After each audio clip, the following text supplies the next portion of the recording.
This is a quick tutorial on how to use the scheduling algorithm web app that we publicized this past year for anyone to use.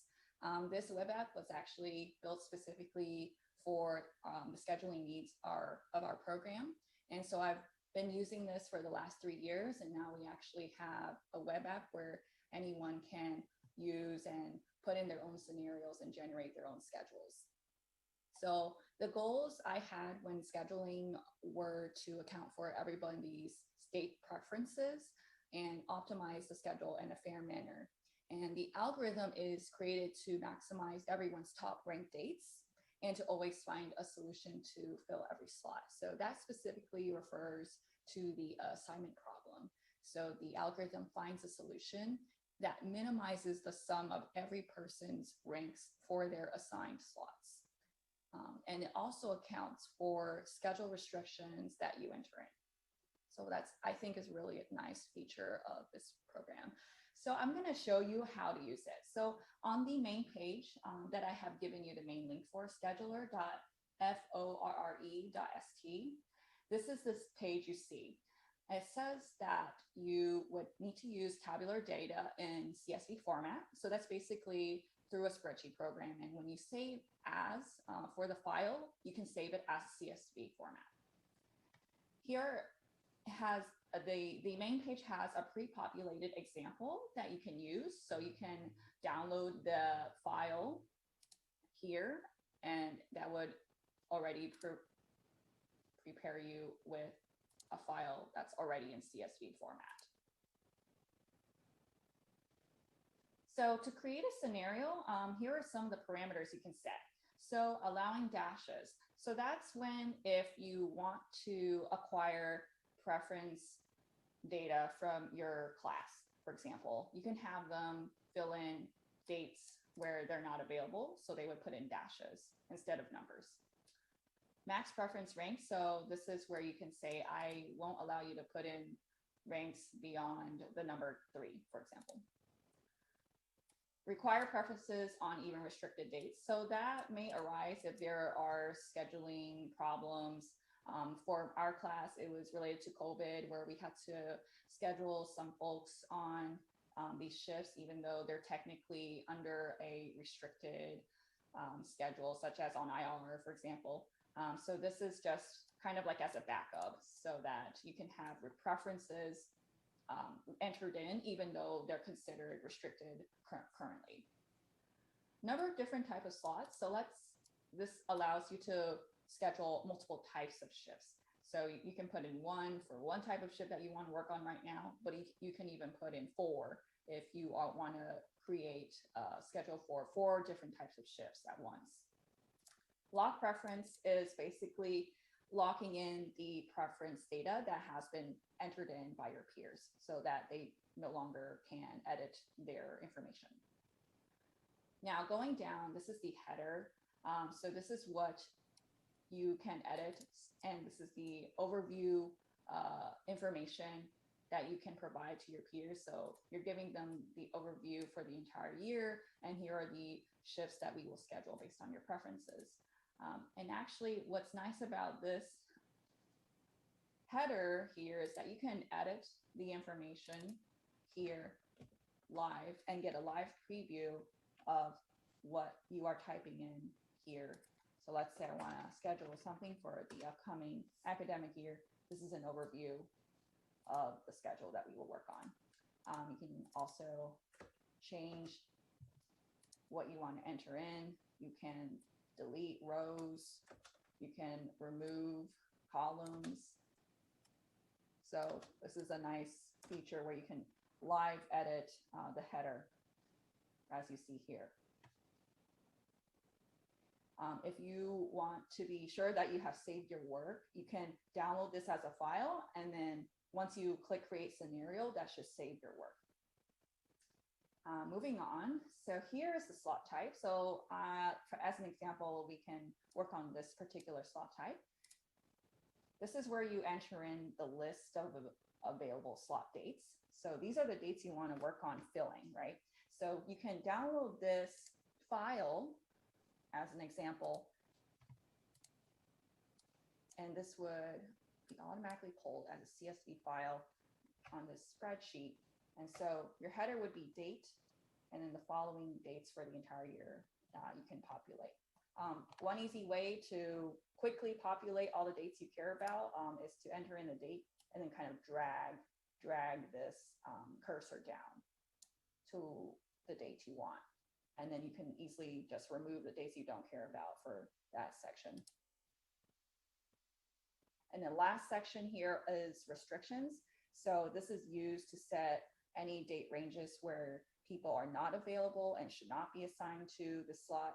So for example, people are on night float and they won't be available to moonlight. They may be on IR and they shouldn't be able to attend this slot. So these are the restrictions that I set. And I usually use the year-to-year schedule that Lori or Steve gives us to set these restriction dates. So you can also download this as a file so that you can see what it looks like and modify your file as such. So let's say I want to upload a file and replace what's here. So let's browse and put in an example. So recently I have been working on this, so I can put in the list of dates that I have already worked on. Let me put a different one, evening dates. So this is for the entire year that I've already populated. And then I can put in the restrictions for the entire program here. So I will go ahead and put in the evening restrictions. And so this is for the entire program. Remove this so it's less confusing. And let's create a scenario. Click on create scenario, and that saves your work. And now this gives you 3 links once you click create scenario. One is the admin link, one is this public link, and one is the edit scenario link. So the edit scenario link will take you back to where we started, which is editing the scenario, editing the homepage.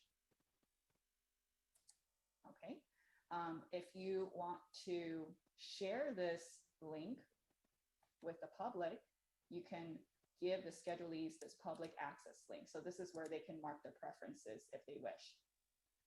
So this is the public link that takes them to the page here, and it gives an overview in the table format if you'd like to provide that for the entire year. It gives basic instructions on how to fill out their individual preferences under their name. They can put in numbers, they can put in dashes, and then the gray boxes listed under their name are restricted slots that you have entered in already. And then the names highlighted in red are people who have not completed their preferences. So as an example, I can pull up this person's individual page. On this page, they can enter in their preferences. And as you can see, some of these dates are already blocked off because I've already entered in their schedule restrictions for that. But here I can easily set a score for days, weekends, or even weekdays. In this instance, I am only scheduling Mondays through Fridays, and so we won't have to worry about weekends, but they can easily set their score for the entire month as one if they don't really have any preference. And what's neat about this is that they can quickly populate the entire year's worth of preferences in a couple clicks. And if they want to modify a specific date, they can just put in the numbers as such. Under comments, they are welcome to put in anything they want the scheduler to know, like such as specific dates that they have already blocked out because of vacation, and anything like that. So I can put in dates here, just as an FYI. And once they're done with this page, they click submit. And so that will save their work and take them back to the public page. So now their name is no longer highlighted red. And so once everybody has filled out their preferences, their names will no longer be highlighted red. So now you have collected your data. We can go back to the admin page. So again, the edit scenario page was the page we were on earlier where we set the parameters for the main page, the table, and the restrictions and the dates that we want to work on. Let's say you messed up and you wanted to update this end. That's totally okay. And people who have already submitted preferences, their data will still be saved. But if you have added, for example, a date that you forgot about, they will have to update their preference for that date. So the program will save your work. And if you messed up on any step along the way, you can always override the data you have here and even override the restrictions that you set here. And that will update on the public page end as well. Okay, so going back to manage scenario. So we went over the edit scenario link. We went over the public access link. This admin link at the very top here is the manage scenario link. So this is basically the link you want to save as the scheduler, because this is where it will take you through all the links you care about.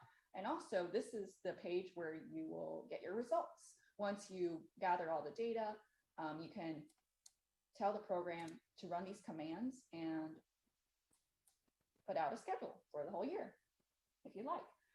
We have a couple commands references right here. So you don't have to use all these at once. These are just options that you can put in. So I'm going to give you an example schedule that I've made that use a few commands to make it possible. So this is the schedule I made for the R3 year. So this is the edit scenario page. The parameters I placed at that time, I had max preference rank of 3. I scheduled 4 different types of slots. And then at this point, we're not taking in any preference changes. This is the header overview. So this is the type of shifts I've scheduled, the dates, the hours, so that everybody understands what the expectations are and what schedule restrictions I will be entering into this algorithm. So since I placed 4 different types of slots in this scenario, we have 4 different sections, right? So going back up here, I can put in the available slots for that particular shift and then do so for the remaining types here. At the very end, as mentioned before, you can put in the restricted date ranges for each person for your class and upload it here.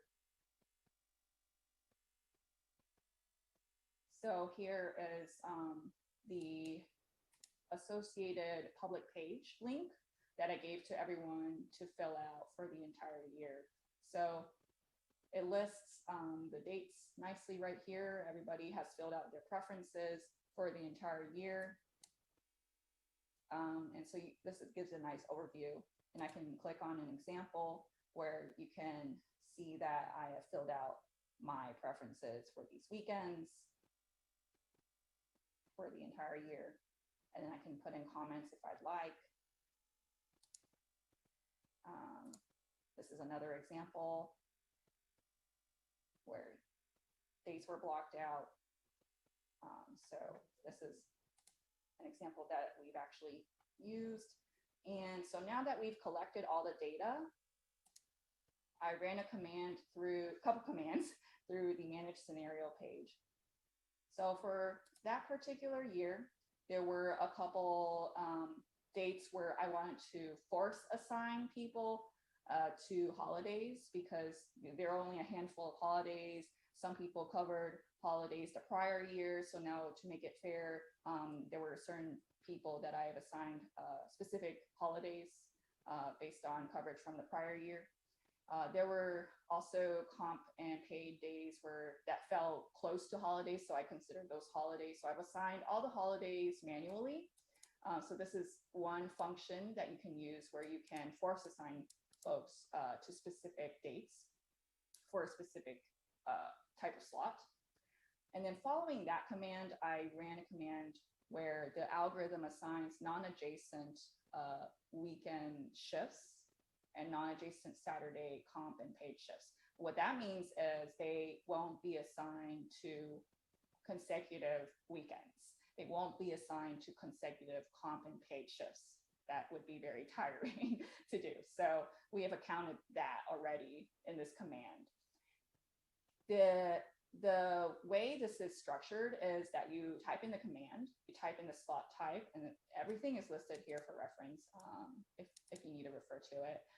And then the number of slots to each person separated by spaces. So everything's listed in alphabetical order for this section. And so everybody would be listed as like getting 2 total shifts for Saturdays, 2 total shifts for Sundays.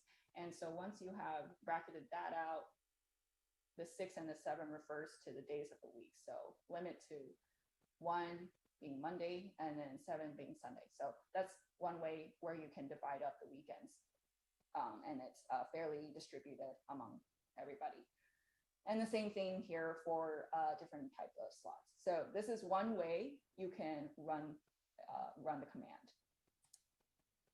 And once you are done with entering the commands, you want to print your solution, and then you can also print your solution in CSV format.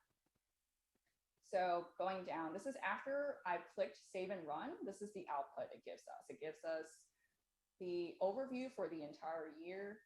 It gives us information where certain people have ranked certain days pretty low. They prefer not to work close to Thanksgiving and such, but due to needing coverage, those days have to be covered. Everybody has had covered holidays for that year. And then this is the output data. So this is basically assigning all 4 types of slots, and it also includes information on the rank they have given for that day. So this is the output it has given you. And then the last thing that you can print is the total number of slots per type of slot per person. So everything here you can copy and paste into an Excel program or spreadsheet program, and they will automatically spread things out so that it's easier to read in a spreadsheet format. So this is one example that we actually used. This scenario we actually used for our class. I can show another example where you may not want preferences. So let's say you don't want to gather preferences from your class, and you simply want to use this tool as a means of distributing slots as fairly as possible and kind of as random as possible. This is one way to do it. So recently I have uploaded the information for the evening call. So here is one example. Let's see at a scenario.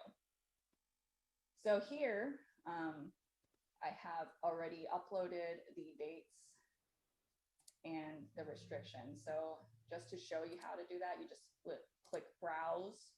You click on the dates for that. So dates that I've already prepared, and it would replace whatever's in there, and then upload the restrictions for everybody. So that will automatically replace whatever is in here. And then once you click update scenario, that will save your work.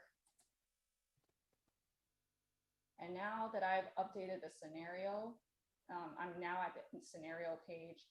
If we go to the public link here, it will show that everybody hasn't put in any preferences, right? So we don't really care about people's preferences in this scenario, so you don't have to worry about that. But if you go back to this page, you're back in the manage scenario page where you can run the command. So you essentially placed in the parameters, and now you just have to run a command to see the schedule output. So in this scenario, I run a command that says set blank scores to 1.